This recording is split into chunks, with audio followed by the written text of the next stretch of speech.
And we are live, and it's Wednesday night Tech Talk. And tonight, stepping in for Dr. Art, who's doing very important things with very impressive people. We've got Mr. Daniel Solis. How are you, my brother? Doing good, enjoying the week. How has your week been going so far?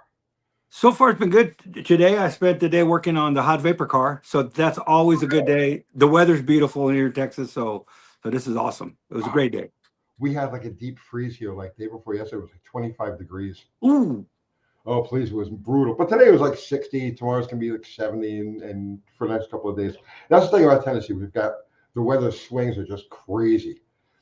it could be cold here in the morning and in the afternoon. You're taking your shirt off, but right now the weather is just about perfect from morning to it gets about what it get down to 35, 37 or something one time so far, but that was just for a little bit and everything was awesome. Let me shut the door so we got less dog noise. The, Well, there you go. Now I can see myself. the pitfalls of broadcasting from home. So, let me see who we got in the house here. Can you see the chat? I can see the chat. Shop Okay. Mom can see the chat. The chats. I can't pronounce it, but I can see it. Okay. So anything you see there that grabs your attention, I don't know if you can highlight from your end. Try it. Can you highlight a question? So let me just try best damn live stream. I don't think I can. It comes up, but it doesn't let me do anything. Oh, okay. All right. Well, if you see something, just shout it out. Okay. I can only report or block, and I don't want to do that. Okay. So, So we got Mexican Spec. What's happening, brother man? One of the world's greatest mods. Rocco is in the house. Chevy Hemi. Jimmy Luce. You're a Chevy guy, right?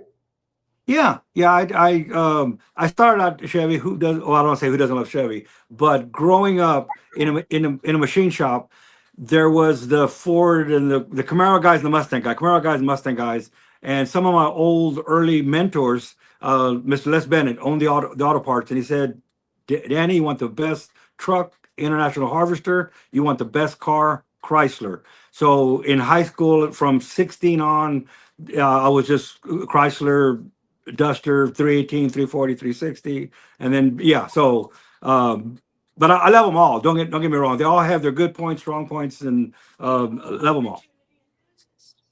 But you lean towards like if you so impulse buy, like you're looking for a vehicle, right? What do you automatically like lean towards? So you go to put your first search into Facebook Marketplace for a vehicle. What do you go for? You probably don't want to hear this, but I have a lot of Chevys on the property. I have a lot of Chevys on the property. Our personal cars to drive as a driver, no maintenance, and haul butt. It's going to be a Honda or an Acura. We have an Acura. So I mean, I went through the Prelude days, turbocharged days. So I really love Honda. But there's probably a lot more Chevys. There's a Chevy Blazer we have a 1970 convertible Impala that needs to be restored. That was a family heirloom that we inherited. 70 El Camino. So a lot of Chevy products. I have my toys would be that I need to put into a Gale Banks twin turbo small block. But I also have my old school Hemi that I finally got me another Hemi, a real Hemi. I've had them and then got rid of them and wish I hadn't. 392. It's a smaller one than 392. I had a 392. I mean, I left the 426. Who doesn't love that? But try to find one. I don't. Those engines were my life for about 15 years, and I despise the damn things. If I never see another 426 Hemi for the rest of my life, it'll be way too soon. Way too soon. I have the one that I'm now 331. I'm going to do a blown 331 just before I die. I've got to have a blown 331. You have a long tail early one, or you have I have the long tail one, and I've had them. I've had so many of them, and then everybody talks me out of them. And it's like, well, they're just sitting there. And then, so if I find a one without the bell housing, I most definitely will go that way. But as of right now, I have a complete one that several years back I got. It's so complete, and it is the long bell housing. But once you put it in a street rod, the bell housing ain't gonna matter. But And there's ways to get around that too. There's in fact on YouTube, I think you can find a whole tutorial on where to cut and drill and tap to make that whole thing. I was gonna do that. I do like early Hemis. They're beautiful internally, not just so. It's like the 426. You take a 426 apart, and you can see it's an unnatural creation. So an adaptation. So your push rods are often weird angles and stuff like that. Your rockers have to reach across to do crazy things. But on a 92 or a first generation Hemi, it's laid out. The lifter bank is pointing the push rods right at the rockers. You need much shorter rockers to do it. The cam is up high in relation to the deck. They're just beautiful engines. You can see that the people who design these things. Yes, the valve train isn't forgiving if you start piecing one together or do bad machine work. The rocker assembly, valve train adjustment, and you can get into a lot of trouble with the valve train. But if it's done right, there's pretty much no problems. Compared to a 426, an early motor is like nearly bulletproof. It's just if you don't have an adjustable valve train, and then you either piece stuff together that the heads have been decked a lot, or just valve jobs get done and everybody sinks valves. That's one of my pet peeves. I don't know why that no one really focuses on valve train geometry, and I shouldn't say everyone, but everyone sinks valves. I just don't like sunk valves. It's not good for airflow, but it just throws everything off. You sink a valve, there's a valve spring pressure goes, it messes with everything. On a Chevy, it doesn't matter. Ford 302, if you had adjustable valve train, you could be close on geometry and it ain't gonna matter. So we got all right. Zero is in the house. We can all relax. Because now we know that the channel's karma is going to be even. That's awesome. I think Fubar should be lurking around someplace too. Jeff Hutchins, Dickie Farley. I saw Fubar. Yes, Joker. What's happening? We need more Chevy GM guys to balance out the Mopar craziness. And I agree with you. And I'm a Mopar guy. I mean, Mopar, right? But I have built more. I've worked on and assembled more Chevys than I have Chrysler products over the course of my life, just because other people bring you stuff and they're bringing you Chevys. So I've done more small block Chevys than I've done small block Mopars. I've done just a handful of big block Chevys, a lot of small block stuff. But I love those engines. I always have, and I have a special fondness for the early small journal small blocks. That's one of I build a lot of clone 302s, and the quick and easy way it's not the 4.3, the Chevy 302s. It's a small journal, 327. Put a 283 crank in it. You got a 302. Let it rip, and you can rev it to the moon. I mean, so I really do love that combination. Sweaty fat guy. What am I, chopped liver? No, bro, I just didn't see you. But yeah, I guess it would be a lot of chopped liver. Okay, let's see. Quill Studios is asking me, what do I think of the Ford Big Block 460? I did a video on that not too long ago. I like the Lima motors. They're good. The torque monster. It's a torque monster. It's a cylinder head that has it's a big block Chevy. It's a copy of a big block Chevy. It's Ford's interpretation of a big block Chevy. With a lot more overall potential in stock form. The Chevy, what they've done with Chevy heads versus what they've done with Chevy big block heads, as opposed to the Ford wedge heads or the Lima heads. Okay, they didn't really keep up evolutionary wise, but they're beautiful engines. They work really well. What do you think about those things, man? I love them. That's like I said, torque monster. You don't need. Everybody thinks when people get in trouble is when they take an engine that was designed for a certain thing and they try to make it do something different, and then they complain that it doesn't hold up, that it doesn't, bad oiling and bad this and bad that. Well, you're essentially you're taking a motor that the way it was designed wasn't made to turn $7,000. I mean, if you want to turn a motor $7,000, I used to have people tell me all the time, I want to build a big block and I want to turn 7. I said, no, you don't. I mean, unless you got a pocketbook that can handle that. But, and they go, well, you go to the drags and they're all doing it. I go, yeah, but they're not doing it with stock internals. So I just tell everybody to take a bucket of water and spin it around and see how your arm feels. So you don't need, and for the most part, you don't need to. That RPM ain't gonna make any difference. Keep your engine in the RPM range it needs to be in. Make your power down low. If it's me, I want something that's gonna last forever. I do a lot of also 400 Fords, and it's like a 351 Cleveland, but a tall deck, no compression. It's a dog. I turned those into monster torque motors. You just got to bring the piston up in the bore. It's way down in the bore. It's made to run with very low octane fuel. It's made, So anyway, if you just design a motor or play with it and put it in the range that it needs to be, real good, reliable motor. The Ford 460 very reliable. There's no problems. I like the 300 Ford, very reliable. The 300 Ford is like a slant six, very reliable. There's nothing you can do to one. I do know that there's an oiling system mod that you're supposed to do to those things. A crossover in the lifter galley. Are you familiar with that? Yeah, because of oiling. Fords there's several engines on the Ford world that just have super bad oiling. They just, so you drill holes to put oil where it needs to be. These days, I mean, well, I don't know. We wanted to get into cam or lifters. We don't need to talk about lifters, but that's going to be the number one killer these days to just about any motor is the wrong lifter for your application.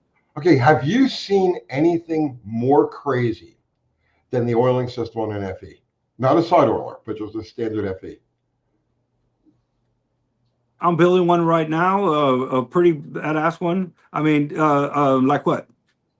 Well, the way they send the oil past the backside of the cam bearings and the weirdness, the high central, oil galley and the passage around the cam bearings and then the offset holes and the undersized offset holes in the saddles.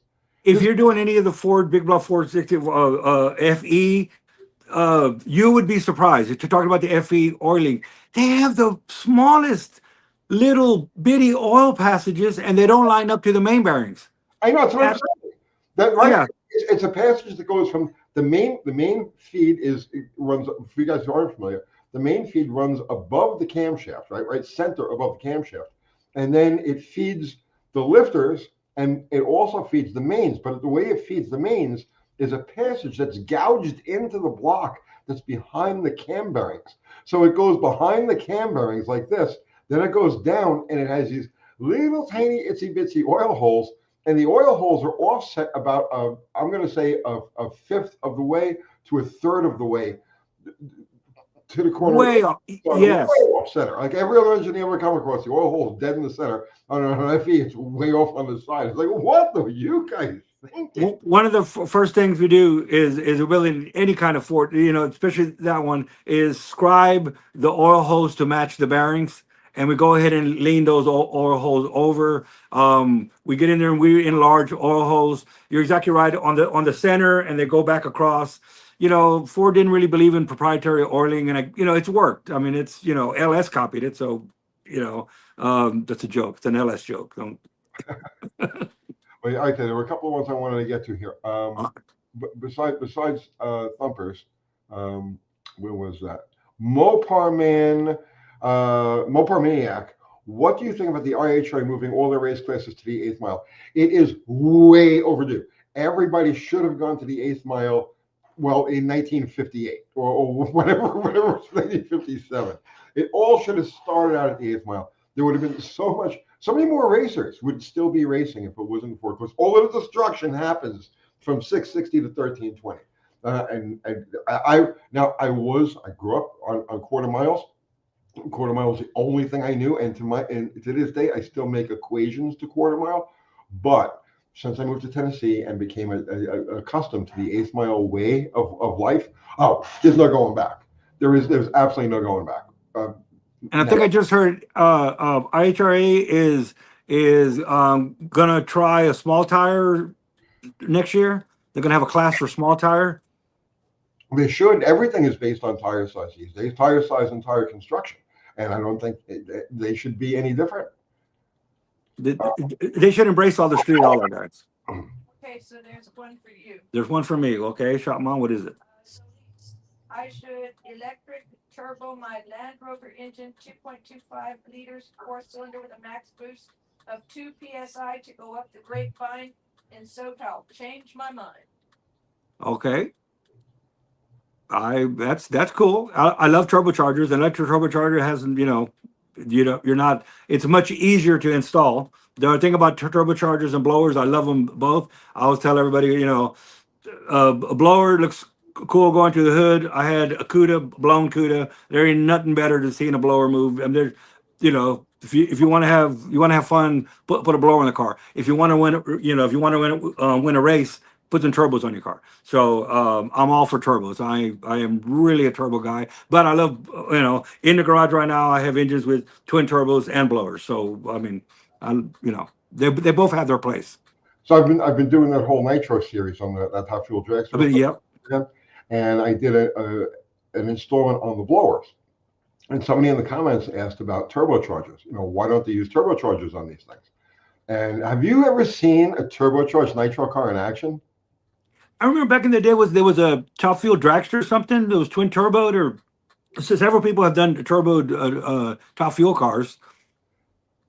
I've seen a couple of them in action, and the reason why they're not used is because they're way too violent. Because the heat, as everything is passing through the turbocharger, the heat actually vaporizes some of the nitromethane. Nitromethane doesn't like to be vaporized; it likes to be atomized. Doesn't like to be vaporized, and the heat from the turbo vaporizes this stuff.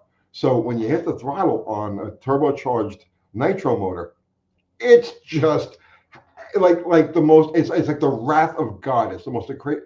I watched a car called the Duraliner. This was in Pomona, in probably around 1989 or 1990 or thereabouts. This was the most amazing. Car was quiet. It was conventional Hemi, late Hemi with four small turbochargers on nitro, and there was a combination that was legal at the time. I think beyond that they just withdrew. It's like, no, we don't want these things running anywhere. So did the burnout. Car was quiet. It was weird. Backed up, staged, and now everybody's watching this car. What's this thing going to do, right? So tree turns green, and the car goes, doesn't move. It took everything from the flywheel to the pinion and threw it out of the car. Literally, it shredded everything in one big chunk and just threw it out of the car. So it wasn't that it wasn't working; it's just that working too good. Works too good. It's not controllable. I mean, nitromethane is a barely controllable hit. So when you vaporize some nitromethane and then hit it, it's a whole different ball game. Thumper, the sweaty fat guy, had a question about Pontiac motors. What was that? Faye. Faye's in the room, so. I love Faye. She's cool. Very cool person. So the chickens. We should get the black chickens. She has a whole bunch of chickens, different color ones. We've babysitted a few of them, and they're, they kind of grow on you. Before long we may have chickens. They're pretty smart. I had chickens for a while. I had 6 or 7 of them in the backyard. I'm in a subdivision, and I had like 6 or 7 chickens in the backyard for about 2 years. I loved having them, but we kept them in a shed, and there's a thing that happens called histoplasmosis. It's a lung thing that you get when you breathe in chicken shit from the area for too long. So Kathy ended up getting a case of histoplasmosis. So okay, chickens are gone, but yeah, I miss having them. They were great. But Thumper asked a question, and I wanted to get you. Go back to Thumper. Let's see. Well, so far back, this was a long time ago. Okay. Where he says about Pontiac motors. He says Pontiac motors are the greatest. He's a Pontiac. He loves Pontiacs. So I wanted to get your opinion now, right? So Pontiac versus Chevy, because no, forget about it. Pontiac versus the world. Your opinion on Pontiac versus the world as far as engine goes. I love them. We've before we moved home, we built a nice stroker Pontiac aluminum headed. I love them. They have a big main. There's no reason to turn a Pontiac, extremely high past 8 grand, 7 grand. But I love them. They have good cylinder heads. Some are better than others, but really a regular plain Pontiac with a little cam and the combustion chamber is actually what's the strong point of the Pontiac.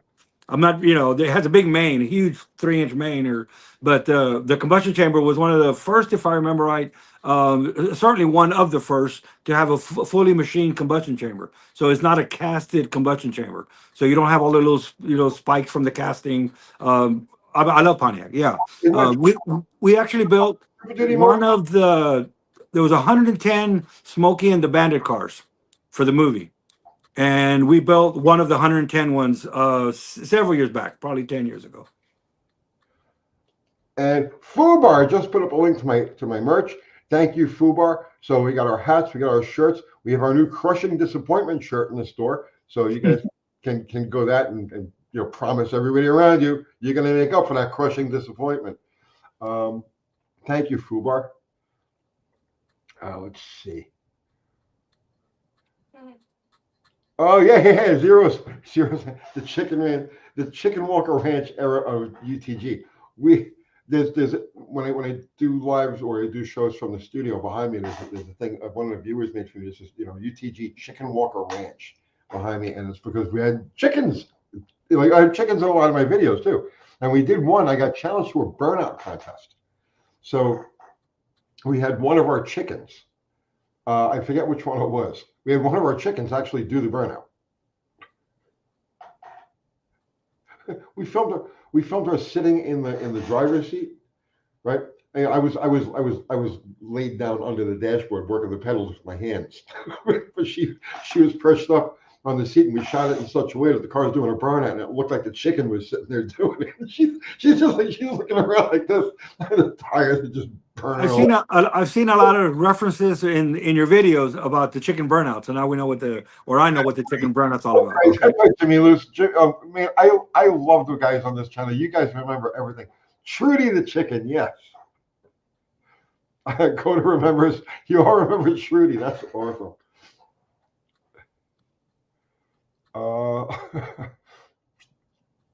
I got the coolest viewers in all of YouTube, man. I love you guys. You have no idea. There's a viewer that's Jimmy Losi, and one of my real good friends was Jim Losi. I wonder if they're related. Jimmy Loose. Oh, it's not Losi, it's Loose. I can't read anyway, so never mind. So you're not related, obviously. Jim Losi was pretty but Jim Losi was pretty cool. Yeah. We miss Jim. We do miss Jim. Okay, I'm rolling through the comments over here. I'm just seeing if we missed anything really interesting. Let's see. Crashers worked on our garages. Remember that video? What a lovely background. Thank you. Okay. Fran Shover, 5718. When all of this electronics and modern vehicles die, in your opinion, what old school internal combustion engine will power the tow truck dragging it to be recycled from a small block Chevy? What do you think about that, man? You should be able to go. I used to tell everybody you can go to the grocery store and get parts for your small block Chevy. There's so much stuff out there. So if it's the end times, and Smokey did always, he was always concerned about the electromagnetic impulses. So he liked points. He wanted to make sure you were going to get home. And with the Chevy, you're pretty much always going to get home, especially if you got points. Plus, you can find parts anywhere. You can probably jump anybody's fence and get parts. So there's more of them there. Now, a Chrysler 318, besides the timing chain at about 300,000 miles, a little joke there, it's never going to let you down. I mean, ever. There are a lot of engines that are like essentially bulletproof. The 4-liter Jeep, the 318, or any of the small block. The 4-liter Jeep? The 4-liter Jeep? Yeah, the 4.0. Yeah, except for the cylinder head. Well, I'll leave it late with the seven.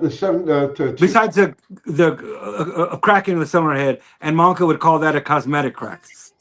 The 2000 and 2001s are prone to that crack in the top of the cylinder head.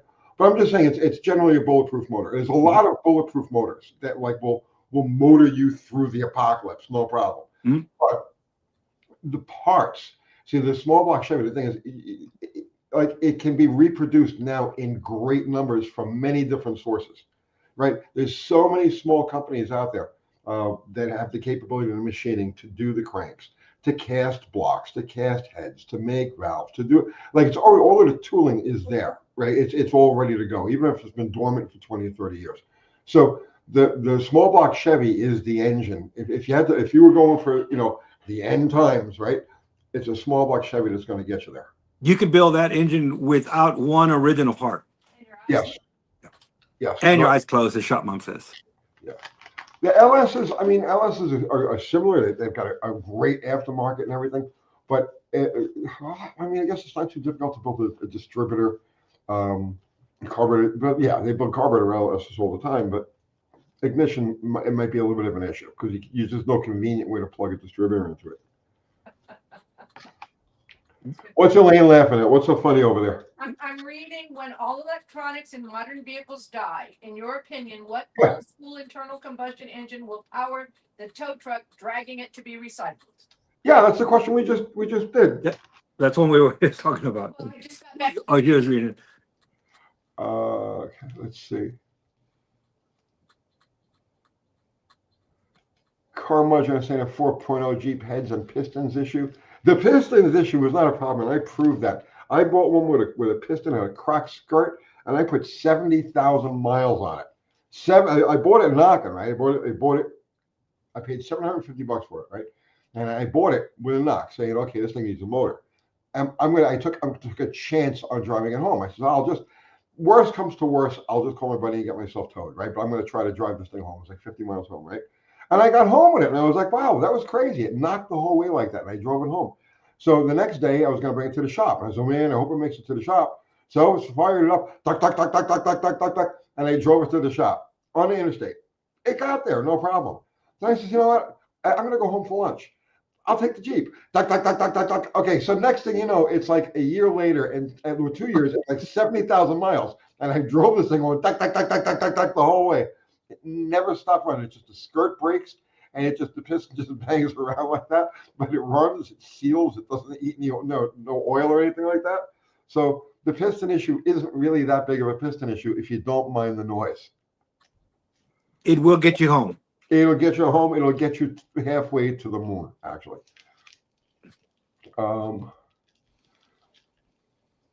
Let's see. Oh, and the head issue, that's just the top of the head. And yeah, block, like my uncle say, cosmetic. Put block sealer in it, done, and move on. Yeah, it's the kind of crack you could spark together with your flux core welder and call it a day. Yes. And what does Chevy Hemi say? Today's plastics, it doesn't even last 5 years. True. Yes. Oh, I could ask Tony. Do you? I know you probably have one. I just broke a piece on the hot vapor car. And it's a Plymouth. I knew better. I knew better. The electronic ignition module, you know how the backs of them always leak the fluid out, the gel, and I had replaced it. I actually found one off of eBay, brand new. Anyway, it's the same Chrysler part numbers, exactly, brand new in a box, old stock. I put that in. Right now, I'm running some wires for data acquisition on the car. And I got to unplug it. And I go to unplug it, and I'm jiggling on it, and the pin stays in the module. So I need that little triangle pin plug for the module.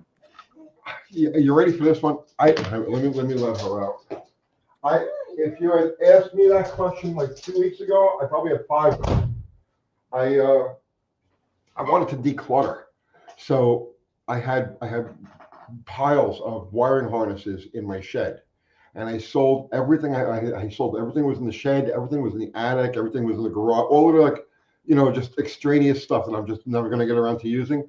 And it's all gone. I would have had it already be in the mail to you. I just had. Shop mom comes out to the shop and she thought I dropped something on me or broke a finger or something, and she comes out from the house, and the shop's in the back of the property, and she comes out, "Are you okay?" And I'm like, "Well, yeah." I said, "Well, no. I mean, physically, my body is not okay. I'm not physically hurt, but oh, it's like, Surely, so." I'm devastated.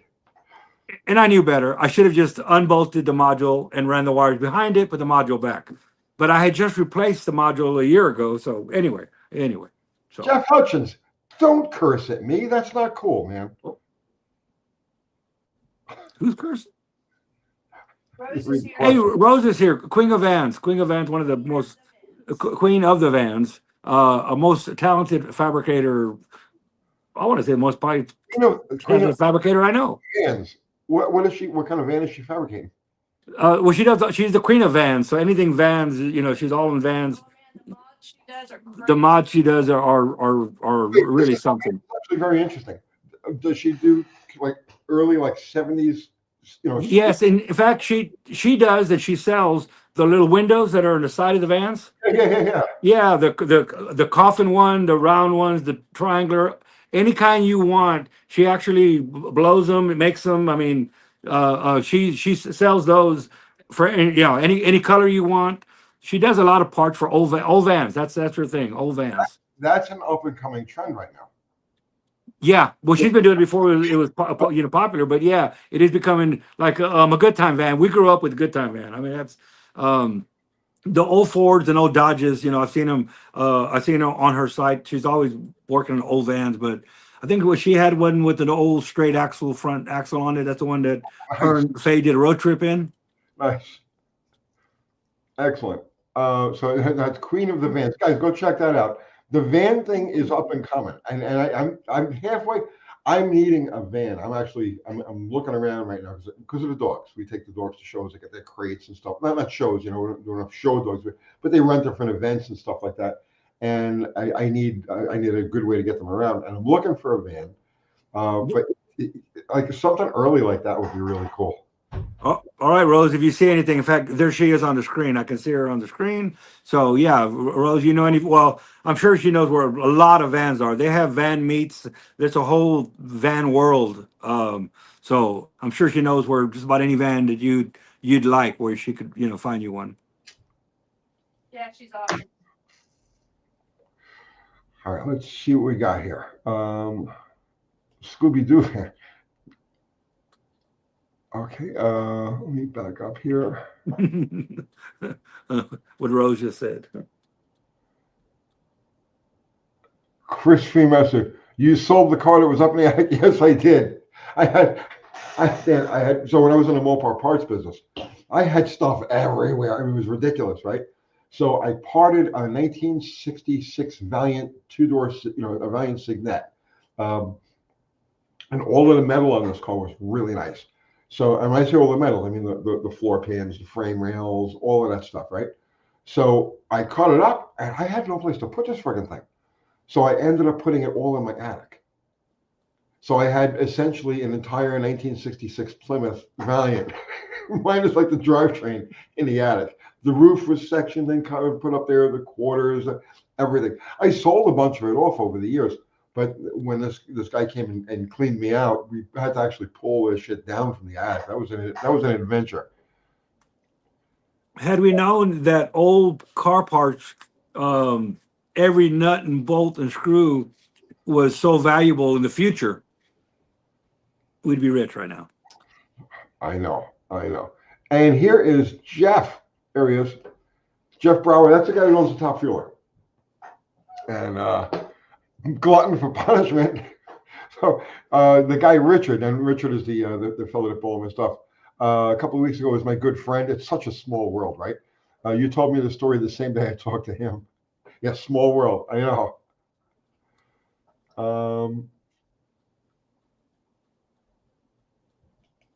Who's that? F Bombs Flying Wrenches Garage. What's up? Long time no see. Been stuck under your Chevy. Well, I'm glad you came up for air, man. What do you see here, man? Dan, what do you got? I read that was stuck under my Chevy. I was interested in the van for race travels. I was laughing earlier about the rolling around in a van, and it brings back memories. you know, when everybody piles into the van and then go around a corner and there wasn't a lot of seating were proper seating and everybody was rolling around. Yeah, milk cartons. We done that just sitting on a milk carton, but so anyway, that was funny. So before we go any further with any of this, your channel's called. Its name is. It's my channel. Yeah, your channel. Give your channel. Mr. Daniel Solis, and that's what it picked out. I wouldn't have picked Mr. Daniel Solis, but that's what it picked out, and I said okay. Who picked that out? YouTube. I had a different name, and it says, you know, we suggest whatever Mr. Daniel Solis, and you'll listen to anybody. And I'll listen to anybody. So. So yeah, so go over there. Here, Zero just put up the link. Go over there and give him a sub, and watch his videos. And he has merch. You have merch, right? I don't have any merch. You believe that? I don't have merch. No parts. That's fine. Just send old pistons and rods to them. They don't care. Yeah, no. I need to. Everybody asks all the time. If anything, if I'm ever showing anything, it's SmokeyUnique.com. You know, Smokey belongs. Yes, he's a big Unique. But I did. So yeah, and once he starts talking about Smokey, he doesn't stop talking about Smokey. So if you guys want to, you know, wreck his day, get a hold of him and ask him Smokey questions. Let's see. So Mitten Made Muscle made a remark about how expensive automotive paint has gotten. Mitten Made Muscle, okay, a response on how expensive automotive paint has gotten, and you ain't lying. I painted my first car, my Duster, underneath the tree at my parents' house in the front yard. You could paint with lacquer; it didn't matter. There wasn't any dust; didn't make any difference. But boy, paint nowadays. I actually have friends that go to Tractor Supply and just buy implement paint and do a pretty good job. But you know, it's thousands of dollars for paint.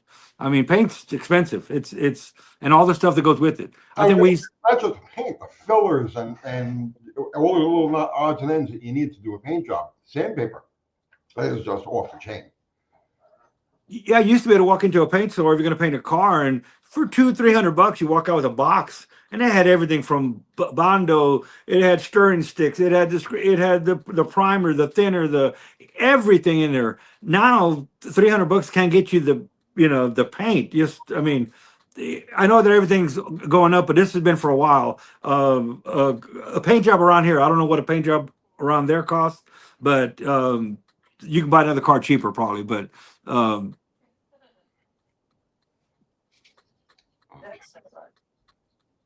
you know, it's funny. Fat Guy's doing the implement paint thing right now. They only have a few colors there. I was just at Tractor Supply looking at that not too long ago. They've got green, like a John Deere green. They've got red. They have like a yellow. They have very, very limited colors. That's the only thing. I think if they were to come out with a range, you know, a nice variety of implement paint colors, they'd probably sell them because it's so much cheaper than the stuff you get at the. Their tractor paint, the black for frames, is amazing. It's, you know, pretty good. But I had a friend of mine who just passed Miss Award, and he went and bought a tan tractor paint and painted his car. It was beautiful. He didn't want metallic. He didn't want two-stage. He wanted like old school. He was an older man. He wanted old school, what he grew up with. He wanted you know, no, I don't want to say no shine, because it was a nice shiny tan color, but but that's the thing. Okay, so let's say you're restoring a 60s or a 70s, 50s, 60s, 70s car. The implement paint, the finish you're going to get in the implement paint is what that car originally had. You know, it was that kind of finish. Those things weren't a mile deep. And in my opinion, one of the biggest mistakes people make when they're doing a 60s car is, or you know, 70s car, something that's got that kind of style, that kind of character to it, and has a lot of lines in the body, a lot of sharp edges, a lot of curves, is you put too shiny a paint job on it. And then what happens is the curves and the creases all reflect off of each other in the side of the car, and you lose. Have you seen this? Yeah, it doesn't look right. Right. It's just now. Yeah. So old school, there's a whole crowd up here that all flathead guys, old school guys, and the theme is always, even in painting the engine, is build, make everything period correct.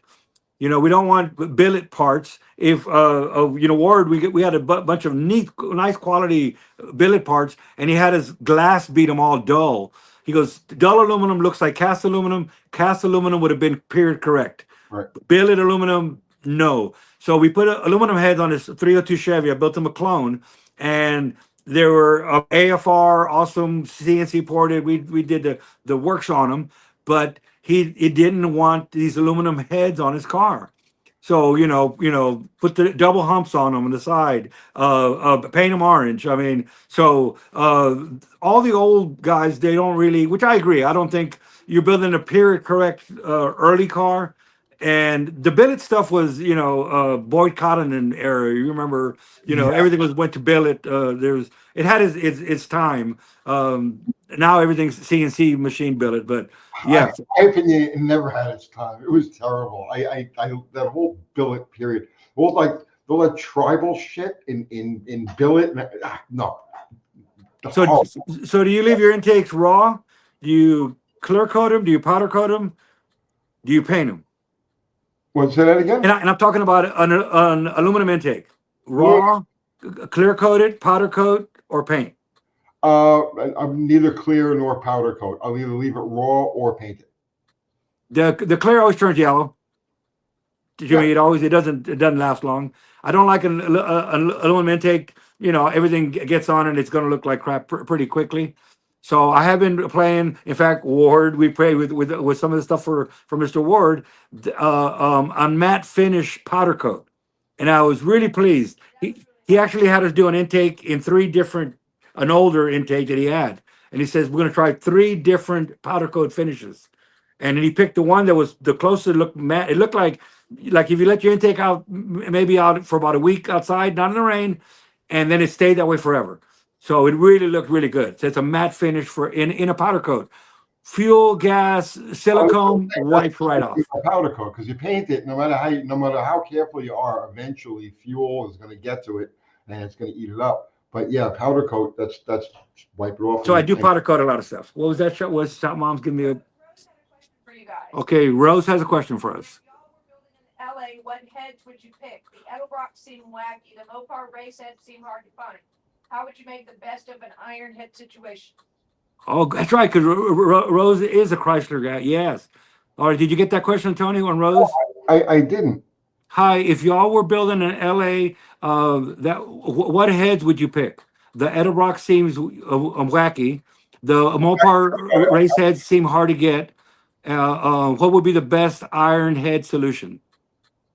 Depends what you're looking for. I mean, well, it just go ahead. Well, I know, Rose, you're looking for it. It has to work. It has to work. Who cares about a lot of times buying something is cheaper than machining it. Oh, absolutely. But what? Okay, because this is the universe of things. Is it a daily driver economy thing? Is it a street and strip car? Is it a full race car? There's a universe of possibilities. So, which she can answer, but her stuff is driven. It's driven. It's driven to van shows. It's driven. So she wants the most bang for the buck. I'm sure she can answer. But it's not a car show. It's not going to the drag strip. It's a van, driven with power. Biggest bang for the buck you're going to get is just a normal 360 head. The 180, 160 exhaust. Minor porting, clean up the exhaust. Just minor porting on the roof of the exhaust port. Just blend it up a little bit, right, and leave everything else alone. Maybe gasket match the intake. That head will get you so far with 0 problems, right? Like they've got the good seats already in them. They've all got the good seats. That's what I would do if I was building anything short of like a 700 horsepower, 8,000 RPM engine. That's the head that I would use. Yeah, and if I was doing it, I totally agree. When I was in the small block world, the 360 202 intake valve, 1600 exhaust, poured it, and I was turning almost 8 grand with that. It's just an amazing head, and it's a good head. It's the same as the 340, TA head. It's the same, essentially the same head. So good flowing head. Besides that, if It's the same as the X head with the X head, the 68, 69, 340 has 202 intakes and a 160 exhaust. Mhm. When they went to the smaller bore 360, they decreased the size of the valve to 188 to better match because the 2.02 intake matches the 340 at 60 over. So it's 4 inch plus 40, 4.4100. Okay. And at that size, there's no shrouding on the outside of the valve at that bore size. But when you shrink it down to, let's say, the 4 inch bore you find on a 360, now the 202 valve is too big and it shrouds against the cylinder wall. So that's why they went up to the 188. The 188 head, or the 188 360 head, is the one to use on a 4 inch bore and smaller engine. And velocity will flow more air than a big empty Yeah. hole. So now, what do you think of? I think, and I've suggested this to people. By the time you start off with an older engine, and then you start buying parts, why not start off with a 360 Magnum? Oh, that's true too. Well, You've advanced so much and you don't have to change basically nothing but a cam. If you want to get a little bit more cam, and you have all the best of the world, it is just such a great engine. So the 360 Magnum, I just Now, what Rose is saying is. what's Rose saying? 9.5 to 1 under 280 lift advertised cam. All right, did you get that? No, say that. Okay, let me. Okay, Rose is saying 9.5 to 1 compression, Right. and under 280 lift advertised duration on the cam. Under 280 lift, you mean under on the duration on the cam? I'm sure that's not yeah, advertised duration. That's not there. Oh, well, advertised 280 advertised. That's a tiny cam. No. So the 188 valve would work perfect for that. Yeah. And honestly, I was going to bring up the compression part of it too, because depending on what engine so is it a 318 or a 360 she's building? I believe she's talking about 360. Is she not, Shop Mom? I don't know that she specified. I think it's 360. Well, she said small block LA, so we don't know. It could be a 318. Yeah. But it's early, obviously. And it is early. And she actually has a class once or twice a year where she teaches how to disassemble and reassemble and build an engine. And she uses the small block Chrysler in her class. So she gives a class, a Saturday and Sunday class that you can go and actually tear a motor apart and put it back together again, which I just think is amazing. Well, I was going to say is that the only downside to using the 360 head, that 188 valve 360 head, or even the X heads for that matter, on a 318 is that you're giving up a bunch of compression. But if you're putting pistons in the thing anyway, if you say you zero deck it, you'll end with the stock chamber and a standard head gasket, not even a steel shim. You end up at like 9 2 to 1, which is like perfect. What'd you say? But I guess everyone. 318 build a 360, so 360 is more logical. Yes, 360. If you have what you have, you're going to build what you have. And I ran 318s all through high school. I shot nitrous through my 318 forever and never blew it up. And I mean, you just can't kill a 318. But if you're going to start putting money into it and say, you know what, I can start with a clean sheet of paper. What would I do? Go to a salvage yard. I call them junkyards or salvage yards, wherever, depending where you're at, and get a 360. Start off with the 360. One of the early mentors when I was a kid, I was going in my Duster, and of course, I had a 318. Now I'm going to a 340. I finally find a 340, get a nice 340, and I go to buy parts for it. He's a direct connection dealer, so I go and I want my direct connection purple shaft, and I have a list of stuff on the counter. He asked me what I'm building, and I tell him, and he says, "You want some advice?" And Chrysler guys, I guess I can kind of fall in a little bit of that. They're real opinionated. They don't mind giving advice, but they don't like to just waste their time. So he said, "You want some advice?" He said, "You're Ron Peters. He's run a Pro Stock Arrow back in San Antonio." So he says, sell it and buy a 360. And I said, you know how long it took to find a 340? And it's a nice cherry one, standard. And he just says, sell it. And he says, you know, let me show you. He pulls the little chain on the counter, takes me to the back. He has his Pro Stock Arrow. The engine is out of it, and it's an aluminum rotted stroker motor. It's sitting there under a cover. He pulls it off. He said, "This is what you're going to do. You're going to take that. You're going to get a 360. You're going to punch it 60 over. You're going to deck it, zero deck it. I'm going to say you the cam you need. You're gonna put the biggest valve you can possibly put in there. You cannot port this thing too big, and that's your combination." And I say, "But I have a 340." He doesn't say a word. Walks me to the front, puts the chain back on the thing, and says, "Okay, what else would you like?" And that was it. And I said, "No, no, okay, no, you know." So anyway, I took his advice, and dang it, I took 383 valves, I believe. We had a machine shop. I used to grind crankshafts. So during my lunch and after hours, I ground big block valves on the crank grinder. Okay. And I ground them. I made my own valves. We were poor. I made my own valves, and you could literally, if the guides were loose, the valves would touch each other. And this thing over $8,000. This thing would back then I started with an LD 340 aluminum manifold, nice big tall. That was a great manifold. He told me what manifold to get, told me what to do. I did exactly what he did, and it was a beast. And the only time that I killed it, I told him I want to put a blower on it, and he said, "You're not going to do it with a harmonic balancer. You need a billet front balancer on it." And I did everything he said, to the point after I broke it in, ran it, shot so much nitrous in that motor. I never known a motor that revved like that. It was just an amazing thing. And I finally was ready for a blower. I bought a BDS blower manifold, and the rest, I took a Detroit 671 from a junkyard. I built it, did the carbs, I did everything. And sure enough, at about 7,300 RPMs, there goes the harmonic balancer through my radiator. So the difference, and he explained it to me, the 318, 340, 360 all have the same timing cover and timing cover seal. But a 360 has a snout like this big. Yep. Well, how can it have a snout that big and have the same seal? It's a real thin harmonic balancer. Plus, it's a cast harmonic balancer. So I think the third time I blew the harmonic balancer with the pulley and everything, and also I had to have a 3-inch belt.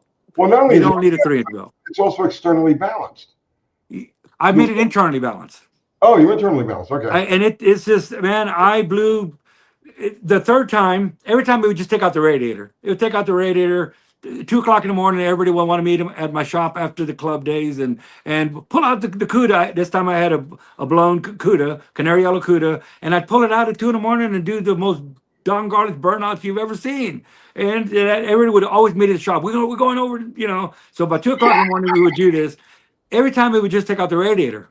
Big deal. Push the car back in the shop. We're going for the night. The last time, it not only took out the radiator, a piece of the balancer went in and caught the chain, broke the chain, and bent every single valve. So that was the time. It was time to go from small block to big block. But anyway, that combination, I still tell everybody, if you're going to do a 360, do exactly what Ron Peters told me to do. There ain't nothing I've ever. I mean, I've built tons of motors, and man, that thing just was. It revved like nobody's business. I mean, it was amazing. Anyway, It's not related to that engine, but it just reminded me of a few years ago, 5 years ago or so, I built a Slant 6. So put this thing together, and I first start, okay, and it's sitting there, it's idling. I did the cam brake in, and everything's good now, right? And I revved it, ring, and it came right up. I was like, "Ooh, that sounds really good." Ring, and I hear ring, and the motor stops running, okay, and I hear tick tick tick tick tick pink tick tick tick tick, and I look down the row of this was it was a shop in a storage unit, and I looked, and the harmonic damper had cut itself loose and headed all the way down to the end. It bounced off a building, probably 1,000 feet down the road, you know, down this gravel road, and it started heading back towards me. There's a lot of speed, you know. You get a harmonic damper cut loose, and there's a lot of stored energy in there. Yeah, the only thing that kept mine, I guess, anywhere close to me was the belt. It was always wrapped up in the blower belt. So, and the only thing that killed my 318 before going to a 360, because I skipped the 340 because of Ron Peters, was nitrous. I shot so much nitrous in that motor, and it was just it loved it. Of course, I built a motor that can handle nitrous, but I was in high school and I had cast pistons in it. And this was an NOS kit, 100 shot of NOS, and it was just for a high school kid. I mean, I went through tons of nitrous. Well, we weren't putting in the engine; we were inhaling. So it was a different time back then. So well, man. Barry Kuda says Freiberger and Dulcich don't agree with reverse pistons. yeah, I got hours of not agreeing with that. God. So listen, okay, listen here. Okay, Dulcich and Freiberger are both great magazine guys.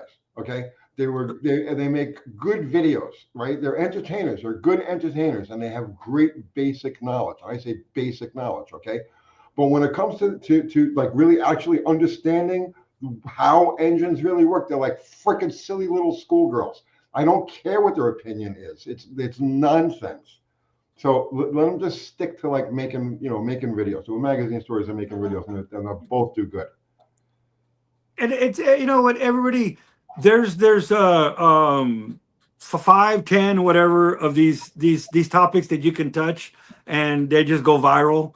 But there isn't a way to say we've tested this on the dyno, and it made no power. The same thing with the connecting rod length, the air. There's things that unless you're a smoky unit and you have a spinotron that can test the acceleration and deceleration of a part. Exactly.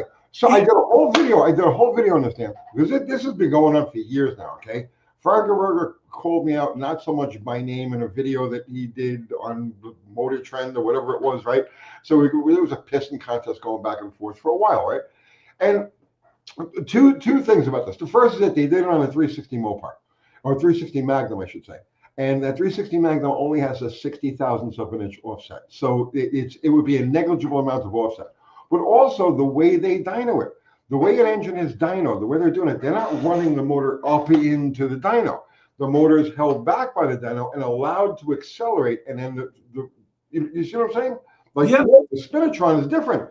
Now you're accelerating the motor into the dyno, and the dyno is going to hold the motor back at the rate that it wants to accelerate, as opposed to a standard dyno, which is just allowing the engine to come up at its own pace and making the measurements that way. So you get two different characteristics. You're not when you put an engine on, test the engine the way they tested it, you're getting a steady state reading at each level of RPM, as opposed to ramming the thing in, and now you get a different. It's the way it acts. Yes, it. If you want to argue horsepower number, let's say they're both the same horsepower. It made no difference. We're going to say, oh, it makes no difference.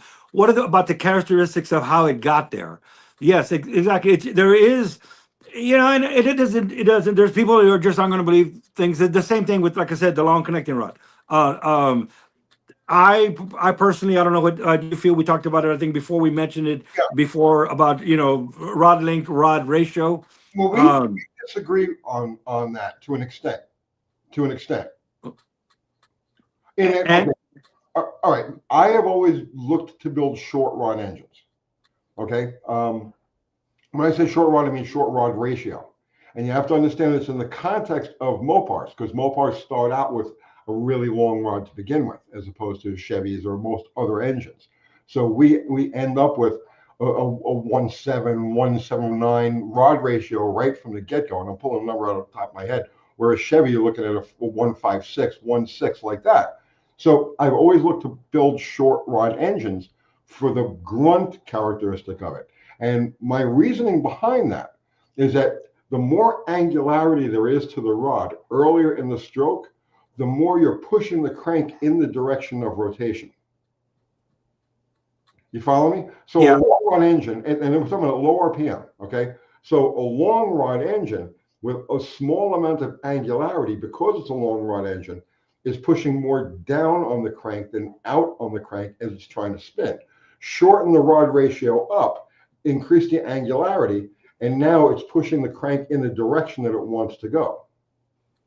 And okay, so and see that's what are you trying to achieve? Short rod torque, long rod RPM. But I have this thing of I like to build engines. I don't like to build the same engine again.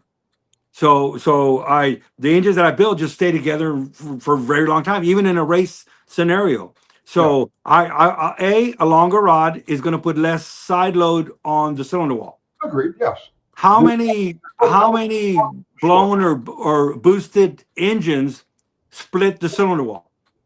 No, I agree with you. If you could do something that would lessen the load on the side, I'd rather not be pushing the sidewall. I'd rather be pushing up. If it can't move because you have a robust cylinder wall full of concrete or whatever, it's going to go up. So we solve that problem. No, I'm talking about a street engine. Like let's say a typical 400 cubic inch street engine, right? Gasoline, naturally aspirated in like a 3,600 pound car with like a 355 410 gear. So that's the situation now, right?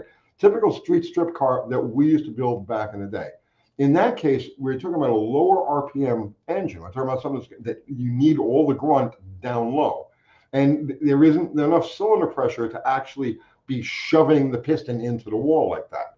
You see, when you get into a boosted application, and you're talking about now a very high compression, that's different. That's different. And then the long rod and the short rod. How long does the piston stay up at top dead center?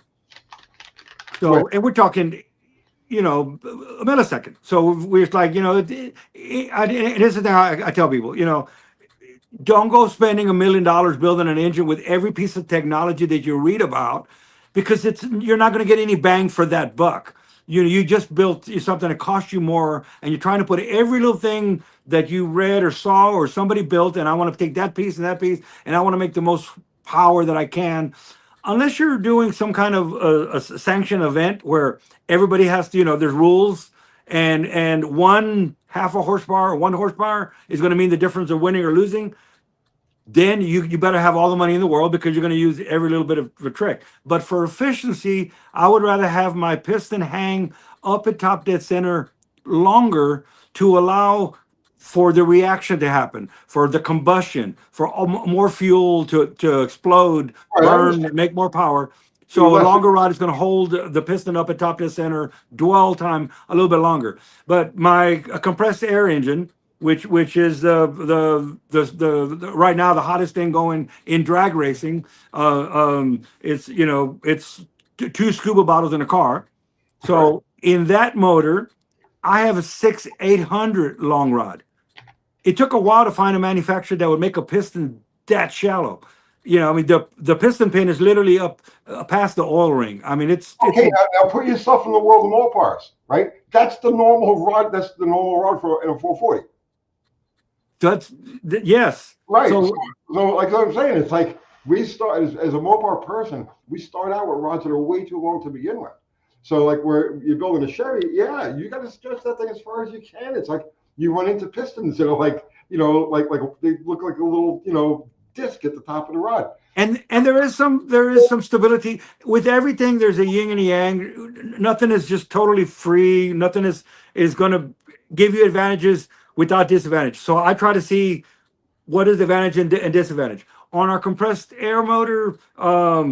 Way past 2,000 horsepower, over 300 runs with no problems. I mean, not on all these boosted engines and boost compression and everything else. They're putting head gaskets on every weekend. I mean, they're just, nitrous is super bad for lifting heads. But when we finally, I convinced the customer to bring it in, because this is an experimental motor, and how do you pick ring end gap? How do you pick all these different things that you know what to do? Right. You don't know what to do with 30 degree below zero air.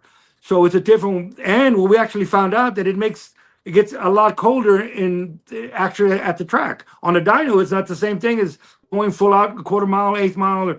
How much fuel can you stuff in there at 30 degrees below zero air? we don't pull timing. We give it timing and give it more fuel. But it's 10 pounds of boost. Let's say we're going to give it 10 pounds of air at negative 30 degrees, and it goes actually even lower than that on the dual system. We don't pull timing, and at that cold, there's no detonation. So we give it timing and give it fuel, and 10 pounds of boost is equivalent to 20 pounds of boost with a blower or a turbo. The difference is 20 pounds of boost with a blower or a turbo needs an intercooler. So Okay, that 20 pounds of boost I gotta isn't all know. free horsepower. Wait, I gotta know about this. This is Okay. okay. All right. All right. Magnifier is asking if compressed air in colder temperatures. Okay, let me hear what Tony is, and then Well, go ahead. Well, all right. Let me, because I gotta know this. Okay. okay, All right. okay, The volume of oxygen, okay, in let's say a 200 shot of nitrous. The volume of oxygen in a 200 shot nitrous, same cubic inch as what you're dealing with now, all right, versus the volume of oxygen in minus 30-degree air. What's the equivalency there? well, you broke up on half of it, but it's very dense air. So I can see your face moving, but I can't hear what you're saying. Okay, can you hear me now? Yes. All right. The amount of oxygen in let's say a 200, same cubic inch now, right? Mm-hmm. A 200 shot of nitrous, the amount of oxygen that's in there, as opposed to the amount of oxygen that's carried in a minus 30-degree temperature charge. Like, what's the equivalency? So I guess I don't know I guess I wouldn't know what the exact number is. It's just Because what I'm thinking is what you're doing essentially with the compressed air car is you're giving it nitrous oxide. you're giving it oxygen. Yeah, yes, you're giving it air. Nitrous makes that oxygen in the combustion chamber. So we get it in there when the valve's closed. You get a ton of air. That's why you dump a ton of fuel. So you essentially, like functionally, what you've got is a blown nitrous combination. Yes, without any of the bad parts of nitrous. Yes. There's no spiking in cylinder pressure. When nitrous spikes, when cylinder pressure just goes off, there's no electronics in the world. There's nothing that can control pull timing. There's nothing you can do to stop the head from lifting. An MLS gasket has been good for nitrous stuff and blown stuff and detonation. Detonation because the cylinder temperature exceeded the octane rating of the fuel. Right. Well, we don't exceed the octane rating of the fuel. It doesn't even need. In fact, you got to be careful with there's still so much learning curves. It's now reliable, very reliable. Engine wise, it does nothing to the engine in the sense of 300 runs, copper head gaskets. I only O-ring the block. I didn't put a receiver groove on the head for a reason.